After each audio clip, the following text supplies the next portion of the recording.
Hello friends, अस्तित्व news 22 में आप सभी का स्वागत है। साथियों, हम आपके बीच कुछ नए अपडेट लेकर प्रेजेंट हो रहे हैं। जैसा कि साथियों, आज का अपडेट है कि पेंशन भोगियों के लिए बहुत बड़ी खुशखबरी है, यानी DOPPW ने जारी किया आदेश। हर पेंशन भोगी इसके बारे में विस्तृत जानकारी प्राप्त करें। तो साथियों, अपडेट पे बने रहने से पहले चैनल पे यदि आप नए हो तो चैनल को सब्सक्राइब करना न भूलें। बेल आइकन को जरूर प्रेस करें ताकि हम आपके बीच ऐसे ही करंट अपडेट साथियों लेकर प्रेजेंट होते रहेंगे, जिससे आपके बीच सारे नोटिफिकेशन जो है बहुत ही आसानी से आपको उपलब्ध हो सके। तो चलिए अपडेट पर हम आगे बढ़ते हैं, विस्तार पूर्वक आपके बीच चर्चा करते हैं।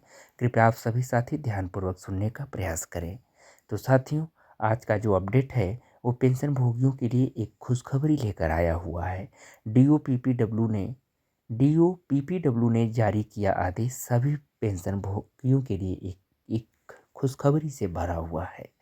साथियों, दिनांक 13 जनवरी 2025 को केंद्र सरकार के अंतर्गत पेंशन व पेंशनभोगी कल्याण विभाग DOPPW ने पेंशन भोगियों के डिजिटल जीवन प्रमाण पत्र यानी DLC जमा करने से संबंधित जो है एक महत्वपूर्ण आदेश को जारी किया है।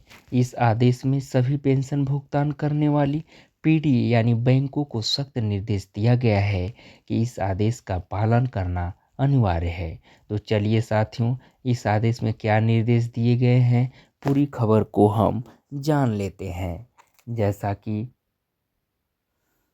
क्या है पूरा मामला, इसके बारे में विस्तार पूर्वक हम जान लेते हैं। तो साथियों, सरकार को कई पेंशन भोगियों से शिकायत मिली कि DLC जमा करने के बाद भी पेंशन रुक जाती है, क्योंकि PDS उनके रिकॉर्ड को समय पर अपडेट नहीं करते और SMS संदेश नहीं भेजते, जिससे पेंशन भोगियों को पता नहीं चलता है कि उनका लाइफ सर्टिफिकेट स्वीकृत किया गया है या अस्वीकृत। तो साथियों, इस संदर्भ में सरकार ने यह स्पष्ट किया है कि PDS की यह लापरवाही जो है अस्वीकार्य है। सभी PDS को 20 फरवरी 2024 को जारी आदेशों का सख्ती से पालन करना होगा। फिर बात करते हैं कि साथियों क्या कहता है 20 फरवरी 2024 के आदेश। तो हम बात करते हैं कि इस आदेश में कहा गया था कि पेंशन भोगी द्वारा गलत PDA खाता संख्या या PPO नंबर दर्ज करने के कारण उनका DLC संबंधित बैंक के रिकॉर्ड में जो है अपडेट नहीं हो पाता है। इसके परिणाम स्वरूप पेंशन जो है रुक जाता है और पेंशन भोगी को यह त्रुटि समय पर नहीं पता चल पाती। इसलिए सरकार ने कहा था कि DLC के स्वीकृत या अस्वीकृत होने की सूचना उसी दिन SMS के माध्यम से पेंशन भोगी को दें। अस्वीकृत के मामले में अस्वीकृति का स्पष्ट कारण SMS में उल्लेखित करें। यदि पेंशन भोगी ने गलत PDA दर्ज किया है तो PDA पेंशन भोगी को SMS के माध्यम से सूचित करेगा कि गलत PDA के कारण जो है DLC आपकी अस्वीकृत है। यदि PDA सही है लेकिन खाता संख्या या PPO नंबर गलत है तो PDO को अस्वीकृत का विशिष्ट कारण SMS में बताना होगा। फिर उसके बाद साथियों, बैंक या PDA कर रहे मनमानी, इसके बारे में भी हम जानकारी लेते हैं। तो साथियों, स्पष्ट आदेश होने के बावजूद जो है पेंशन भोगियों को SMS नहीं भेजा जाता है और पेंशन जो है रोक दी जाती है। इसलिए फिर से कड़क आदेश DOPPW की तरफ से जारी किया गया है, जो सभी बैंकों PDO को स्पष्ट आदेश दिया गया है। अगर साथियों आदेश का पालन नहीं होता है तो कड़क कार्रवाई की जाएगी। फिर हम बात करते हैं साथियों, ये क्या है 13/1/2025 के आदेश में।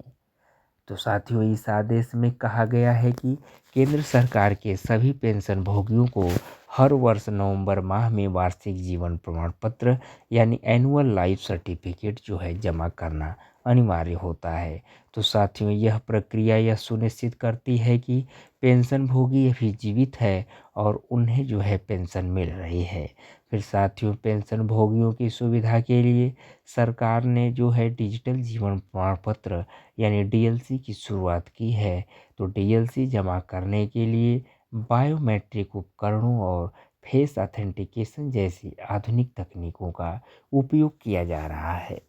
फिर साथियों हम बात करते हैं डीएलसी जमा करने के बाद एसएमएस अनिवार्य, यानी डिजिटल जीवन प्रमाण पत्र जमा होने के बाद इससे संबंधित पेंशन वितरण प्राधिकरण यानी पीडीए के रिकॉर्ड में अपडेट करना आवश्यक है। तो साथियों सरकार ने यह निर्देश दिया है कि सभी पीडीए पेंशन भोगी को एसएमएस के माध्यम से जानकारी दे कि उनका लाइफ सर्टिफिकेट स्वीकार किया गया है या अस्वीकार किया गया है। तो साथियों सभी पीडीए एसएमएस के माध्यम से जानकारी दे। तो हम बात करते हैं कि पीडीएस को पेंशन भोगियों को डीएलसी स्वीकृति या अस्वीकृति की जानकारी जो है लाइफ सर्टिफिकेट जमा करने के अगले दिन में एसएमएस के जरिए देना अनिवार्य है। तो साथियों यदि डीएलसी अस्वीकृत हो तो पेंशन भोगी को सुधारात्मक कार्रवाई के लिए पर्याप्त समय दिया जाना चाहिए। इस बीच पेंशन को रोकना नहीं है। तो साथियों सरकार की गाइडलाइंस क्या है इसके बारे में भी हम जानकारी प्राप्त करते हैं। जैसे पीडीएस को समय पर डीएलसी रिकॉर्ड अपडेट करना होगा। फिर साथियों डीएलसी की स्थिति जो है स्वीकृत या अस्वीकृत एसएमएस के माध्यम से पेंशन भोगियों को अनिवार्य रूप से बतानी होगी। फिर तीसरा पॉइंट है किसी भी अस्वीकृत यानी डीएलसी का समाधान जो है तत्काल करना होगा। फिर चौथा पॉइंट है कि डीएलसी अस्वीकृत हो जाने पर फिर से भरने का मौका जो है दिया जाए। पेंशन को रोकना नहीं है। तो साथियों पेंशन भोगियों के लिए राहत की हम बात करते हैं कि सरकार का जो है यह आदेश पेंशन भोगियों के लिए बड़ी राहत लेकर आया है। अब पेंशन भोगी को यह चिंता नहीं करनी पड़ेगी कि उनका डीएलसी जो है रिकॉर्ड से अपडेट नहीं हुआ है। एसएमएस संदेशों से उन्हें समय पर जानकारी मिलेगी जिससे उनकी पेंशन जो है निर्बाध रूप से जारी रहेगी। फिर निष्कर्ष की बात करते हैं तो साथियों यह आदेश जो है सरकार की पारदर्शी और डिजिटल प्रणाली को बढ़ावा देने की दिशा में एक महत्वपूर्ण कदम है।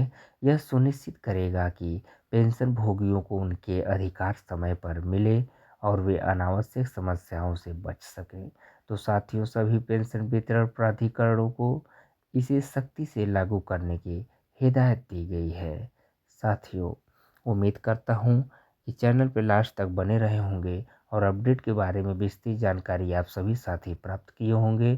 तो आप सभी साथियों से गुजारिश है कि कमेंट बॉक्स में कमेंट करके अपडेट के बारे में विस्तार पूर्वक बताने का प्रयास करें और साथ ही साथ चैनल पर नए हों तो चैनल को सब्सक्राइब करना नहीं भूलिएगा। साथियों बेल आइकन को जरूर प्रेस करिएगा ताकि हम आपके बीच ऐसे ही करंट अपडेट्स लेकर प्रेजेंट होते रहें जिससे आप सभी के बीच सारे नोटिफिकेशन बहुत ही आसानी से मिलते रहे। तो चलिए आप सभी का हम अपने चैनल पे बहुत बहुत स्वागत करते हैं। साथियों बहुत बहुत धन्यवाद। Thank you so much all of you दोस्तों।